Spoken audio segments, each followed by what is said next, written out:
সাহেব সহ আমাদের সকল নেতৃবৃন্দ, ব্যবসায়ী নেতৃবৃন্দ সবাইকে শুভেচ্ছা সালাম জানাচ্ছি।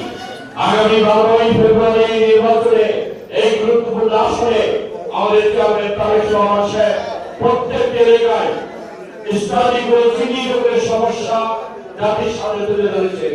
পরিচ্ছন্ন, নিরাপদযোগ্য, বাসযোগ্য, আবাসযোগ্য, সবার জন্য নিরাপদে একটি ঢাকা সংসদীয় আসন গড়ে তোলার জন্য আমাদের পানির সমস্যা, গ্যাসের সমস্যা, বিদ্যুতের সমস্যা, সন্ত্রাস চালানোর সমস্যা, হাতের সমস্যা, যুবক ছেলেদের খেলাধুলা করার জন্য পর্যাপ্ত সামগ্রী, ক্রীড়া সামগ্রী নিয়ে শিক্ষা ব্যবস্থা, স্বাস্থ্যসেবা নিশ্চিত করার জন্য তিনি একটি পরিকল্পনা হাতে নিয়েছে। প্রত্যেকটি সেক্টরে জনগণের অধিকার প্রতিষ্ঠার জন্য, নাগরিক সেবা প্রদানের জন্য তিনি একটি পরিকল্পনা করে এই ঢাকা সিটিকে একটি বাসযোগ্য, সবার জন্য নিরাপদ একটি নাগরিক সেবা গড়ে তোলার জন্য প্রতিশ্রুতি নিয়ে সামনে এসেছে।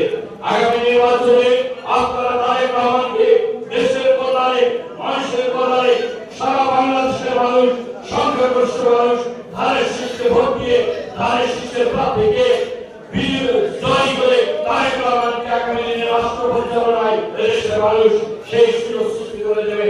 আল্লাহ আলমের ইচ্ছায় আগামী 12ই ফেব্রুয়ারি জনগণের ভোটে তারেক রহমান এই আসন থেকে সর্বোচ্চ ভোটের মাধ্যমে নির্বাচিত হবে। আপনাদের সবাইকে ধন্যবাদ, কৃতজ্ঞতা জানিয়ে আমার বক্তব্য শেষ করছি। বাংলাদেশ জিন্দাবাদ, জাতীয়তাবাদী দল জিন্দাবাদ, তারেক রহমান জিন্দাবাদ।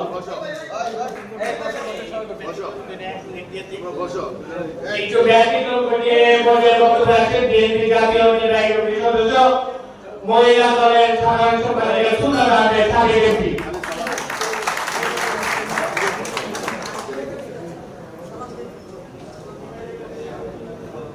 বিসমিল্লাহির রহমানির রহিম। প্রিয় ভাই ও বোনেরা, সাতবাসী এবং আমার সহকর্মী সকল ভাই ও বোনদের আসসালামু আলাইকুম। আপনারা জানেন আসন্ন নির্বাচন আমাদের 12ই ফেব্রুয়ারি। সেই নির্বাচনে আমরা প্রতিটি ঘরে ঘরে দাঁড়ে দাঁড়িয়ে যে আমরা ভোট চাচ্ছি, আপনারাও চাচ্ছেন আমি জানি।